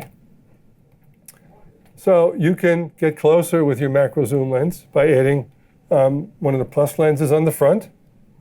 And so that's as close as it goes without adding the supplementary lens. And this is as close as it gets when you add the supplementary lens. Now, this is fairly wide open. And if you look in the corner, it's not very sharp. And this is the full frame. So it's pretty oogly. But if you close down, right, huge difference. So again, macro zoom with a +2 on it, horrible wide open, and much better closed down. And you compare it to a true macro lens, and you can see there's still a big difference. So this is the lens with a +2, horrible, close it down, much better, spend $600, better still. Your choice. Let's go past there. Okay, next thing is we finally got to true macro lenses. Do any of you own macro lenses or true macro lenses? A few people do. Okay. So, true macro lenses. What's cool about a true macro lens? Keeps getting bigger and smaller. Isn't that fun? I like to do that. The nice thing is that lens, you can take pictures far away or close up or anything in between. It has much superior image quality, even wide open. It doesn't have curved edges. It's rectilinear, and straight lines remain straight. You can also stop it down to f/32, which is much smaller aperture than most lenses. And one of the things is I have never seen a bad macro lens. No matter which one you buy, they're all very good. If you're in a pixel peeper, maybe one's a little better in the corner, but all macro lenses are wonderful. So do not feel you have to buy your camera manufacturer's lens to work, because if it's a macro lens, it's probably fine. So let's look at examples. So here's the two little girls again, and this was taken with a macro lens because you can photograph things far away. But the nice thing is with the macro lens, I can get in closer, and I can get in closer, and I can get in closer, and I can get in closer, all with the same lens just by turning the barrel. So it's very, very convenient to go from far to near and then the magnification in between. Or I can go back out to far, or I can quickly zoom into near. So it's very, very convenient for people who do a lot of macro work. It's clearly a more convenient way to go. Or a still life. So I can start here and go closer and closer and closer and closer and closer, all with the same lens just by turning the lens barrel. So it's certainly more convenient. So when you buy a macro lens, you've got a choice to make because they come in different focal lengths. 50 to 60 millimeter was the original one's typical focal length. And if you photograph doing copy work, if you have a stamp collection or you're photographing things on the copy stand, or you don't have to worry about in the garden being far away, then the 50, 60 millimeter range is what a lot of people use. If you are outside, generally this is a focal length range that's more convenient. It gives you twice the working distance. So you don't have to be on top of things. You can be a little further from the flower. It allows you, if you're working with lights inside, it gives you more room to put the lights. So that's a very popular focal length for people who are doing anything but copy work, because you don't want to stand on a ladder looking down. So that's a very convenient focal length. And then at the very long end, particularly for people photographing bugs and insects, then the longer focal length gives you even more working distance. You know, we're talking about it, when you're doing bugs, we're talking about a difference of from here to here. You know, it's not like you can photograph a bug from this far away. But it's certainly better, you know, if it's 3 inches, twice that is 6 inches, maybe you'll be able to photograph the butterfly before it runs away. So these are more expensive by a lot. But if you're a nature photographer or you're photographing flowers where you can't step into the flower bed, then this is certainly something that you want. So those are the 3 ranges that you'll want. Now, if you have a micro 4/3, remember, you'll want the equivalent focal length. Because if you put a true 200 millimeter macro lens on a micro 4/3 camera, it acts like a 400 millimeter lens. And it's really big, so it's probably not appropriate. So here's one of my Nikon lenses. They called Micro Nikkor from Nikon's brand, and that's 60 millimeter. But I also have one that's 105 millimeter. So one gives me just about twice the room in front of the lens to photograph. And here's one, an old one that's 90 millimeter. And here's my big long one. This is my Sigma 180, which is great for having more working distance. And you can see the scale in orange on the top. It goes to 1:1 or 1:1.2, on and on. But it's a much bigger, heavier lens. And there's a 200, my old Nikon 200 millimeter micro Nikkor. And the irony is, I can take a picture of a flower like this with this lens, or this lens, or this lens. The picture will all be exactly the same. The only difference is the working distance in front. So in the studio, I don't need this. This is silly. I can use this or even that. But outside, I may find that this is more helpful or this is more helpful. So it's a decision you have to make, or B&H would like you to buy all 3. So this is with the 50 millimeter, and here's the same scene with the longer lens. And the longer lens does what a long lens always does. It compresses the space and minimizes the junk in the background. Both of them have the same depth of field, but this one is the mailbox way in the back, and this one hides the mailbox. But they both have the same depth of field. Here I was very close to the tulip in the foreground. Here I was significantly further away. So again, the macro lens, the nice thing is it goes from infinity to closer and closer and closer. And finally you can get to closer, closer, closer, closer. Eventually it goes to 1:1. That's the beauty of a macro lens. It covers the whole range and any little bit in between. It's 1:1. So if you want to photograph that pretty leaf with it just rained, it's 7 inches wide. With the macro lens, I can easily go to here, or to here, or to here. in just a few seconds. I don't have to change tubes. I don't have to screw on filters. So it's very convenient. So we go from there to there to there to there. Very nice. You can go online and find good bargains and used lenses. But be careful, because while Nikon, any old lens will work, with Canon, this one was really cheap. It turns out it's an FD lens. Does anyone know what FD means? It means you can't put it on any modern camera, because Canon changed their mount many years ago. So if you go to eBay and it says FD, don't buy it. It's old film cameras, even though it's a macro lens. All right, we're getting advanced here now, and let's look at bellows. This is what a bellows looks like. Whoops. Isn't that fun? Oh, goes one more. Now, bellows does what the extension tube does, only it's an adjustable extension tube from very long to very short. And it's generally used for high magnification work, above life size. And at high magnification, the whole world is moving all the time. So you need a tripod for sure and lots of patience. And it's kind of fragile. You got to be careful with it. So let's photograph. Anyone know what these are? These are chia seeds. Now, that's already close up. But if you want to get that, that's more than life size. And this is about 4 times life size. So you cannot do this with a regular macro lens because it stops at 1x, and this is already 4x. So this is where you use a bellows. All right, another pop quiz. What's that? Oh, you're all so smart. Right, this is salt crystals. Yeah, but look at what I can do. Or that. So that's about 20x. It's really hard to do, but it was done with a bellows. So this is already about 2 or 3x, and this is 10 or 12x. Single salt crystal. Now, I didn't take this. David Millard made this amazing picture. You see if a butterfly egg, that's just gorgeous photograph. That's 6x.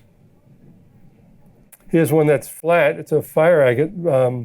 Thomas Shearer did this one. This is 4x, just showing you what high magnification looks like. Here's soap film at 10x. Isn't that beautiful? Really nice. A lobster egg at 3x. Beautiful stuff. And here's one you'll recognize right away. You don't know what this is? I don't know. You know, I told David, when people register, ask them if they're smart. You know, you sure you don't know what this is? You haven't seen this before? Man.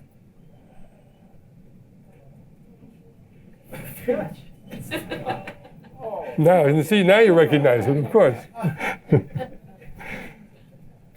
Anyway, it's amazing what you can do with high magnification. So, when you use a bellows, you got to do something weird. You have to turn the lens around, what I call ass backwards, because the back of the lens has to face forward. And here's why, if you care. A typical lens that you have, not macro, is what we call asymmetric. You know, you can see the glass in the front is very different than the glass in the back. And the lens is designed to photograph big things so that the distance between the back of the lens and the sensor is short, and the distance between the lens and the subject is very long. It's optically designed that way. But when you do close-up photography, you have to stick it on the bellows, and now the distance in front of the lens is short and the distance in the back of the lens is long. It's just the opposite of what the lens was designed for. So if you turn it around, then the lens is happy and much, much better quality. You can take your normal lens that's made for regular photography, turn it around, and it's amazing how much better it can be. And it depends to some degree on the lens. And even if you use a true macro lens, when you get into 2, 3, 4, 5, you should even turn that around. So this is what it looks like. This is not a zoom lens, a macro lens. This is a consumer zoom that came with the camera. And you notice it's mounted backwards. The back of the lens is facing forward. And over here, I have what's called a reversing ring. It allows me to attach where the filters go On one side it has the filter thread, on the other side it has the lens mount. And you can buy those rings for a few bucks. And then I need an adapter ring to get it to the right size. And now I can take that lens, which is made for regular photography, turn it around, and do my macro work. Now here is a true macro lens. Oh no, I'm sorry, this is my 50 millimeter old Nikon lens. And it's mounted with the lens forward. Not the way to go. What you do is you get a reverse adapter, and you can see now it's mounted properly. You notice that that lens has an aperture ring. I can control the aperture. But if it had no aperture, like a lot of modern lenses, I can't use this lens because I have no way of opening and closing the aperture. And a lot of people are buying old lenses on eBay, old film lenses and all, and they're fine, absolutely fine, and they have an aperture ring. Here's another lens. This is a macro lens. But again, for high magnification, I turn the macro lens around. And again, this macro lens has aperture on it. What a lot of people are using today, because it's exactly what you need, are enlarger lenses. Enlarger lenses are made for close-up work, and they all have apertures on it. How many of you ever worked in a darkroom 100 years ago? Remember the click stops on the lens? So they're very popular, and because everyone's abandoning their darkroom, there's lots of them available real cheap online. And macro lenses make excellent high magnification lenses on the bellow. You can mount them backwards, which is the way they should be. They have an aperture on them, and I use them all the time for my work. So you reversed enlarging lenses. So you need an adapter ring, and you need step-up rings, and there it is. That's what it looks like when I'm photographing. So they're designed for close and flat field because they were photographing a flat negative. They have aperture rings, and you can buy them in all different focal lengths to give yourself more working room. So they're very popular among macro photographers who like to do high magnification work. So I photographed this cloth just to show you what happens when you don't turn it around. So this is a 50 millimeter lens put on a bellows at 4x. And I did not turn it around. This is unreversed, and here it is reversed. This is unreversed. You can see the corners and the sides are really mushy. You turn that same lens around, and look how much better it is.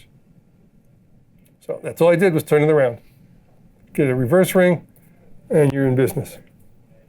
Obviously, you need a lens, though, that has aperture ring on it. Now, how do you get bellows? Bellows are no longer made by the main camera manufacturers. Too bad. But there are some manufacturers. B&H certainly carries the Novaflex line. They're very, very well made, but not inexpensive. You can buy some on eBay. Maybe, what do they say? You pays your money and takes your chance. This is a Novaflex one.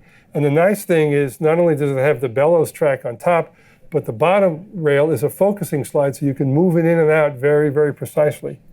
Whereas online, I found these for 40 and 60 bucks. They will work. You'll still have to buy your own focusing slide, but it's definitely an inexpensive way to go if you want to try some high magnification macro. Now, because the bellows, the light spreads out, and as it spreads out, it gets dimmer. So if you take a picture with a regular lens as close as it will go, let's say you're making a 1/4 second exposure. If you go 1x, now you need a 1 second exposure. 2x, you need 2 seconds. 3x, 4 seconds. And at 4 times life size, you need 6 seconds. It's 24 times longer than when you weren't doing macro work. So again, a lot of patience, no vibration during the 6 seconds, and a tripod for sure. And 8 seconds at 5x. Now, the depth of field is a fraction of a millimeter. And there's no way that you can move the camera or turn something to get it in focus. So the next thing we're going to talk about is a focusing slide that helps you move the whole rig in and out with a little adjustment screw so you can focus just where you want. And the one thing high magnification requires is, if you are not a patient person, you should probably leave right now, because close-up photography requires a lot of patience. So it's not hard to do this. you can do that. But as you get closer and closer and closer and closer, you need a lot of patience to get everything flat and in the right plane and maybe focus stacking. Same thing here. What is that? Very good. Right? So that's not too hard to do. But what if you want to do this? Or that? Or that? Now, again, we're at high magnification. What if you want to do this? You know what that is, right? No? Let me zoom in on that little red spot. Does this help you now more? You people, it's amazing how little you know. Is that any better? I don't understand you folks. That's it. Now you know, right? Very good. Who said hair? Okay, it is hair. It's my beard hair that came out of the electric shaver. You see how it's sliced there? That's from the razor blade. And the reason it's transparent is because I have a white beard. So there's no pigment in the hair. And so you can see that even the hair on your head has that shaft down the middle. And that little rough edge, it's called cuticle, is it? The little cracks that you see. The human hair all has that texture. So this is about 30x. But so I just emptied my electric razor on a piece of paper. And then these are all the little pieces of hair. So this is hard, but just showing you what the possibilities are. And that's the coin, which again, very high magnification compared to this. So just showing you what the bellows can do if you have patience. Okay, another way of getting close is something called a teleconverter. Teleconverter looks like an extension tube, but it's got a piece of glass inside, so it's very different. And a lot of people use this for regular photography, and it goes behind the lens, not in front. And it effectively increases the focal length of your lens. And it's used for regular photography, for sports and landscape and travel. But you can also use it for close-up photography. Let's say this is as close as you can get with the 300 millimeter or 200 millimeter lens. It doesn't go any closer. If you put a teleconverter on the top, a 1.4x, well, behind it, I mean, now you can go from here to here. And if you put a 2x teleconverter, you can get closer. So I use this a lot in gardens where I can't step into the beds or I just can't get close enough. And so I take my slightly longer lens, and the 2x teleconverter basically doubles the magnification of that regular lens. And then I can put a close-up filter on the front of that if I want, or an extension tube in between.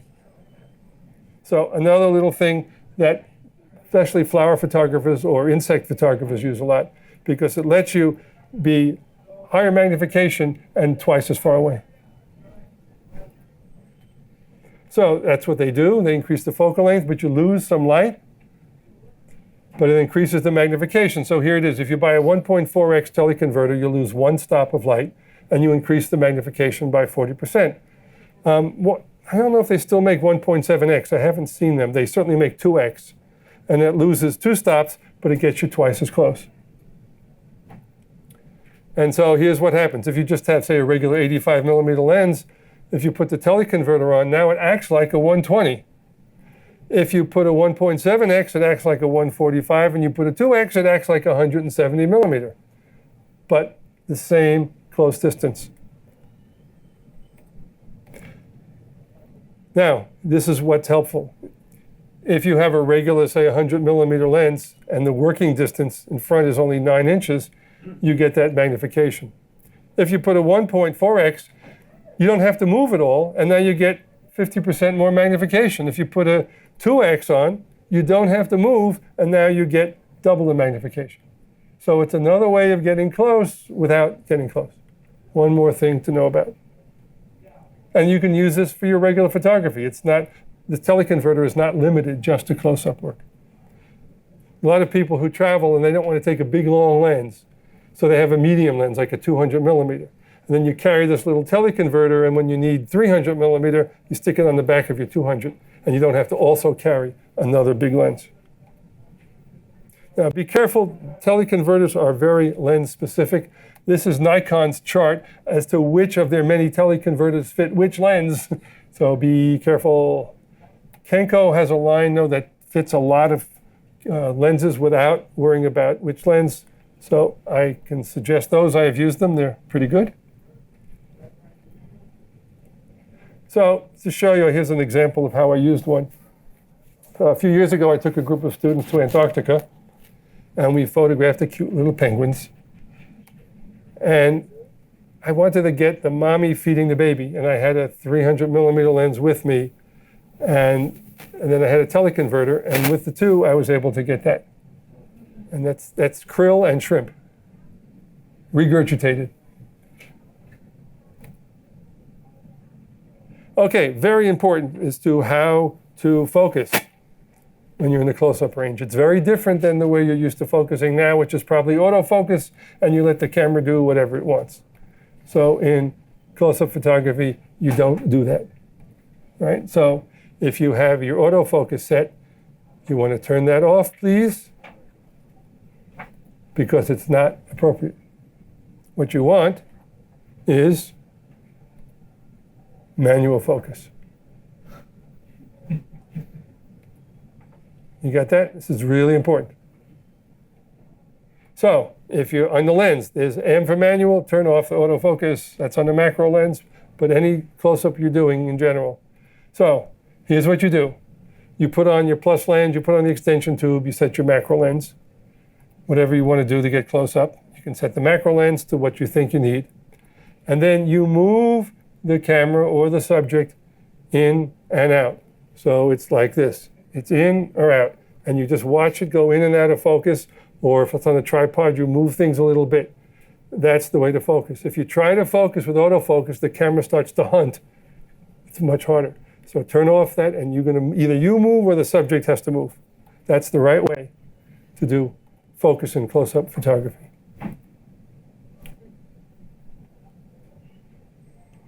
And I hear this from people all the time. Right? And the answer is what? No. And the reason it won't go off is this. Right? So the camera won't let you take the picture because it's having trouble focusing in close-up. It's hunting. And so this is another reason why you want to turn it off.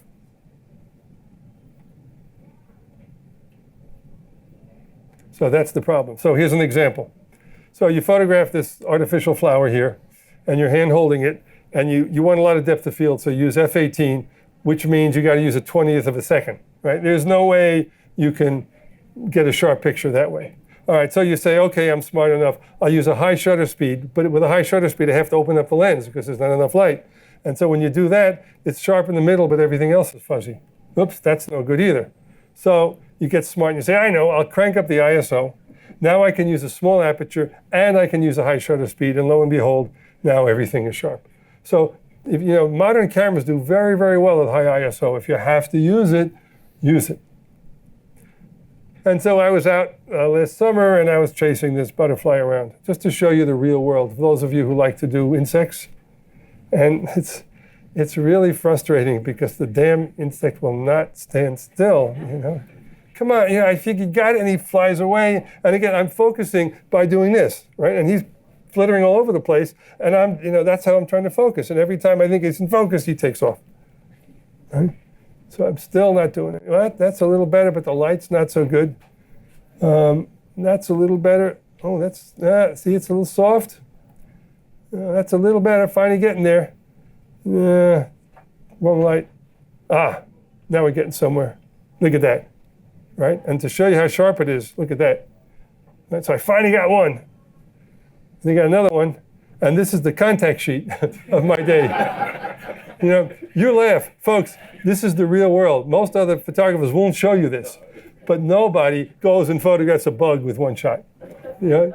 And so I was constantly, focusing in and out, because if I tried the autofocus, I wouldn't have gotten anything. So let's talk about now high magnification and very persnickety focusing here. These things have all sorts of names. It's all the same device. And it looks like this. It's a geared wheel. You put your camera on and you turn that big knob and you can move it in and out very, very precisely. And for high magnification, this is the way to go. It's also a way you do focus stacking. You can make small differences move it, click, move it, click, move it, click, move it, click, and that's how you get the stacked focuses, and you put them all together.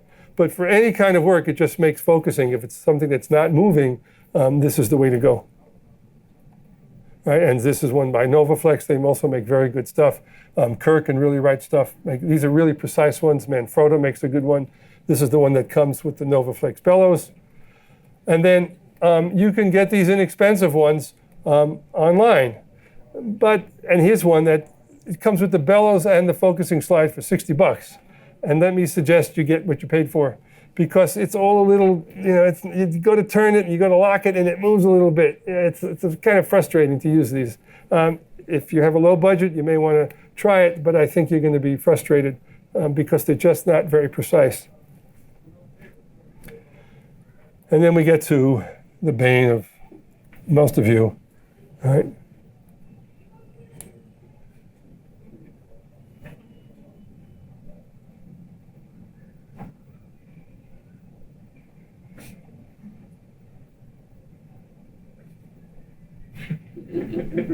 Right? This is my collection of just some of my tripods. You're going to need a tripod for most work unless you're working with flash. So if you're going to do macro work, you want to make sure you have a tripod that gets very low to the ground. Right? And some, like I have one where I can turn it upside down. I can put the camera upside down, almost touching the ground. And you also want one, especially if you're outdoors, where the legs can be adjustable that way. I even have little tabletop tripods that I've used outside for low flowers. My collection of tripods is enormous. For macro work, I actually find the heads that have a pan and tilt separate adjustments actually a little better than a ball head, because I can adjust one thing and then the other and then the other, because you kind of have to sneak up on the composition.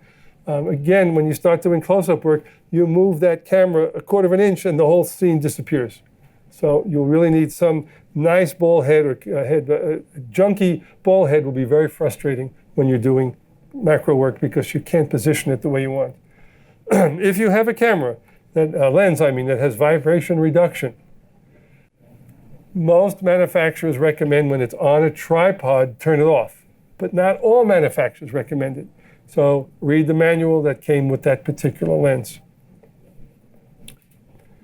Another way to do work on specimens, for example, is to use a copy stand. And you can buy a basic one or a sturdy one. Here's a homemade one made out of pipes that I use all the time.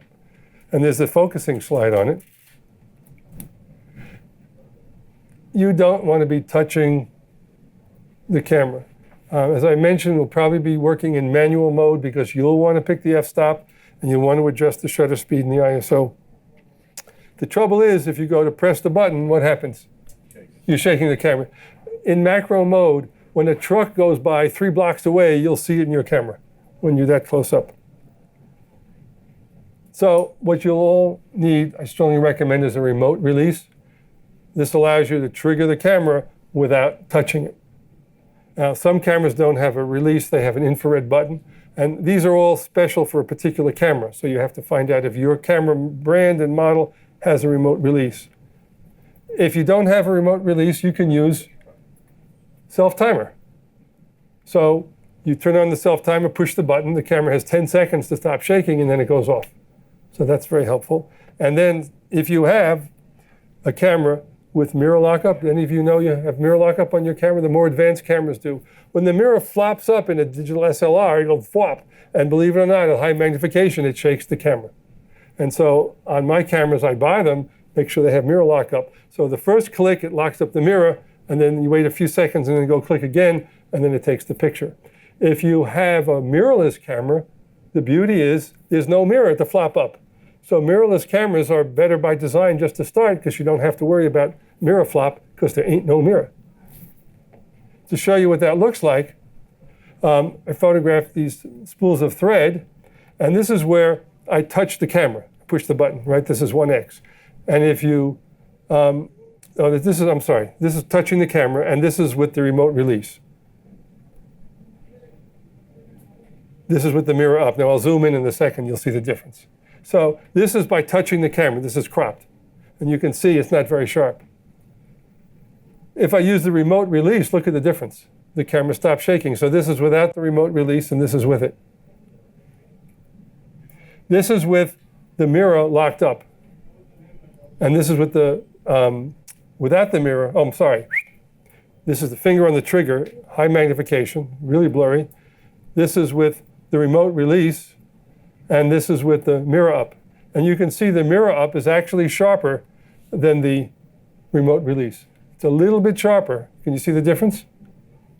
So that mirror flop at high magnification, this is the equivalent of like 4x, cropped this much. So while this is okay, with the mirror locked up, it's a little bit sharper.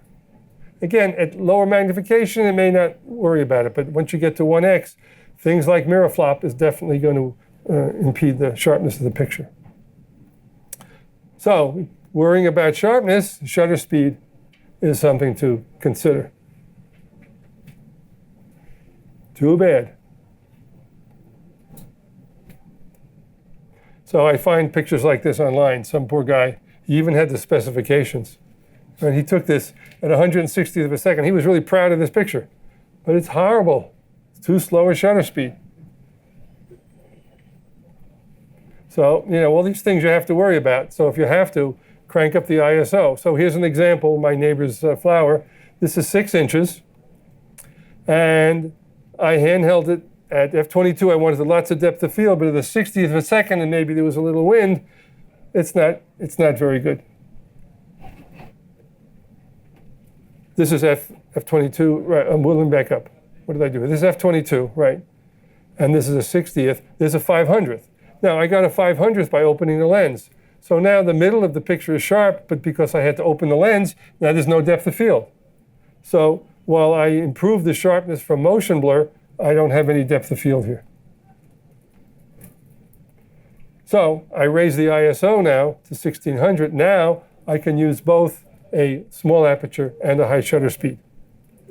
And then I did a little tweaking in Photoshop. How many of you have tried to photograph flowers close up outside? What's the problem? Wind. Looks like that, huh? I'm sorry. You said, your friend says, oh, let's go out, it's not windy out, and you look in the camera, looks like the San Francisco earthquake, right? This is where patience comes in. But I have done things. I have put a stake in the ground, right? I've had somebody stand there to block the wind, if you have big friends. I've held my hat. You need a lot of patience. And finally, sometimes if you're patient enough, you get a sharp one. But you look in there and it's going like this, right? Back and forth. And then you add an insect, and then it's like... Yeah, right, it starts to move. Or, of course, if you try to grab the stem, then it's impossible because then it's shaking, right? Welcome to the world. I actually I was in Texas in a botanical garden 2 days ago, and the first time in my life, I shot flowers with a portable flash and a big light box. And it was really cool. I didn't have to worry about this. It's a clumsy rig, but I was able to photograph lots of flowers without worrying, because first of all, you can use flash at the 250th of a second, and the flash goes off in a 1,000th of a second and freezes the motion. So another thing to try.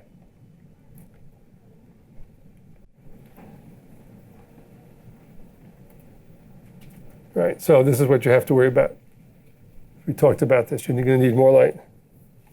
Right, so this is what happens in the camera. When you're photographing a far object, the light goes through the lens and is very close to the sensor. But when you photograph a close-up object, now the light has lots of time to spread out and it gets dimmer. So that's just the real world.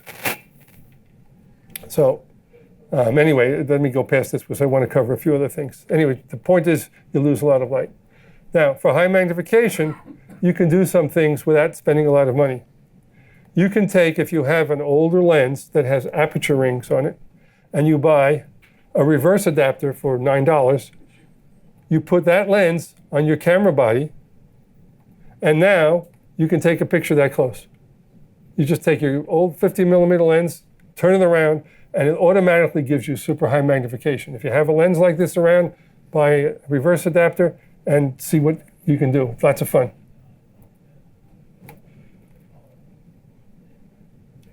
All right, that's a problem. If you don't have a lens that has aperture rings on it, you can't do this.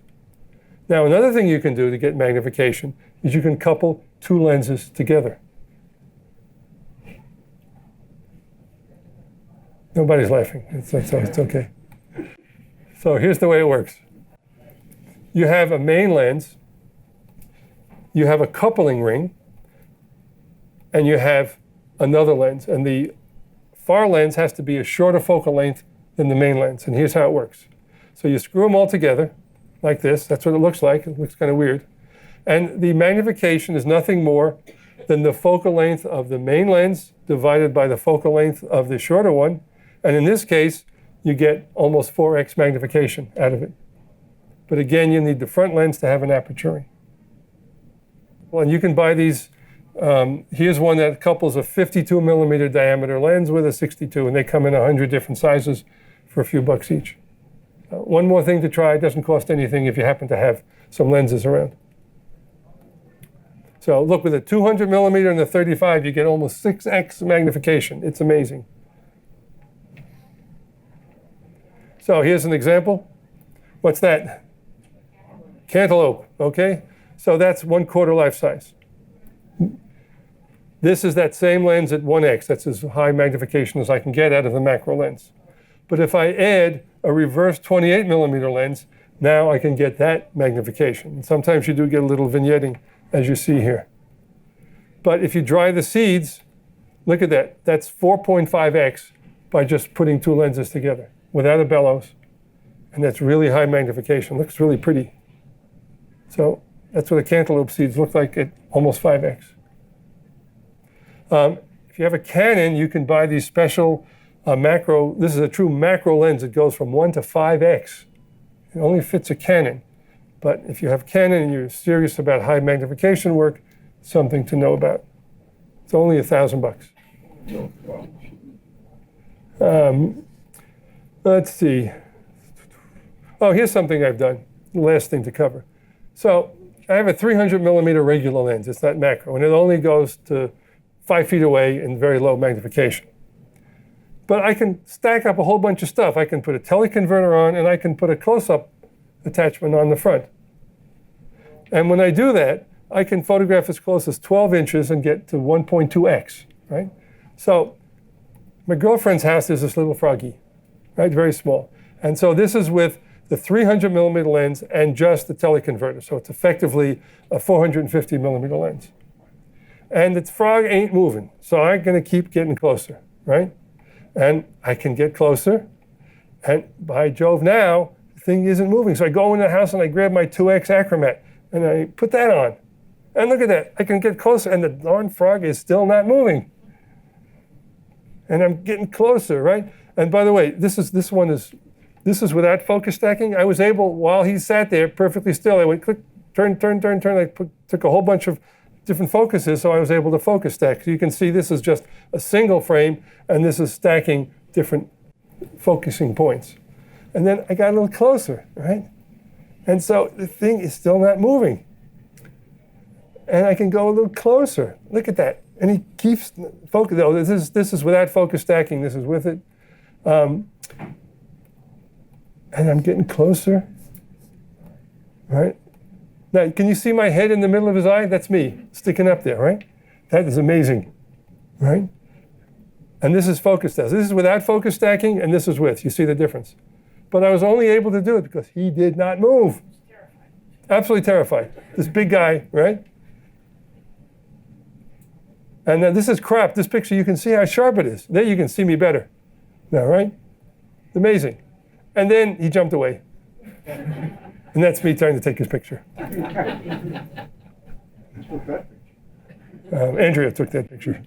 Right? So if you're patient and you have the right equipment, you can see I just had the teleconverter and a plus lens. I didn't have anything else. All righty. I will still be here.